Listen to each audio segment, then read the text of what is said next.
બુલેટિનની શરૂઆત કરીશું એક મોટા સમાચારથી, જેને લઈ અને રાજકોટથી માહિતી મળી રહી છે। ચૂંટણી પરિણામ મુદ્દે કોંગ્રેસની પત્રકાર પરિષદનું આયોજન રાજકોટની અંદર કરવામાં આવ્યું। હરિયાણા અને જમ્મુ કાશ્મીરમાં ચૂંટણીના પરિણામ આવી ચૂક્યા છે અને તે મુદ્દે પત્રકાર પરિષદનું આયોજન કરવામાં આવ્યું। શક્તિસિંહ ગોહિલ અને અમિત ચાવડા દ્વારા પત્રકાર પરિષદનું આયોજન કરવામાં આવ્યું છે।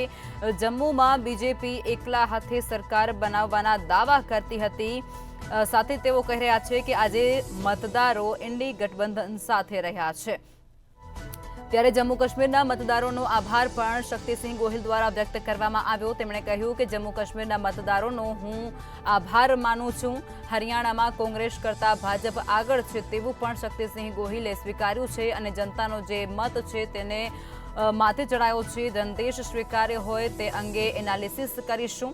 સાથે જ કહ્યું કે હરિયાણાના પરિણામો અપેક્ષા મુજબ નથી આવ્યા।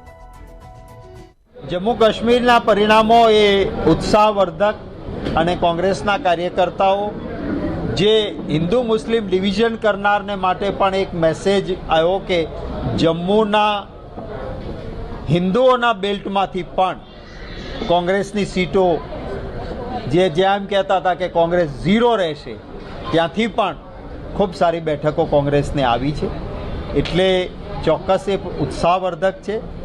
અપેક્ષા મુજબ હરિયાણાના પરિણામો નથી આવી શક્યા, પરંતુ કોંગ્રેસના કાર્યકર્તાઓ ગુજરાતની સમસ્યાઓ છે, સ્થાનિક ખૂબ પ્રશ્નો છે, ભય મુક્ત ભ્રષ્ટાચાર ચાલે છે, બહેનો દીકરીઓની સલામતી નથી, ખેડૂતોના અનેક પ્રશ્નો છે, નાના વેપારીઓ પરેશાન છે, રસ્તાઓ પર અનેક જગ્યાએ એવા ગાબડાઓ પડ્યા છે જે ભાજપના ભ્રષ્ટાચારને ઉજાગર કરે છે।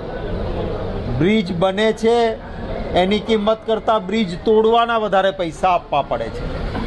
ભાજપના નેતાઓ તમારા જ માઇક પર કહેતા પકડાયા કે બળી ખાઓ, પાડો કે પાડીનું શું કામ છે, એમ ભારતીય જનતા પાર્ટી બળી ખાવામાં મસ્ત છે।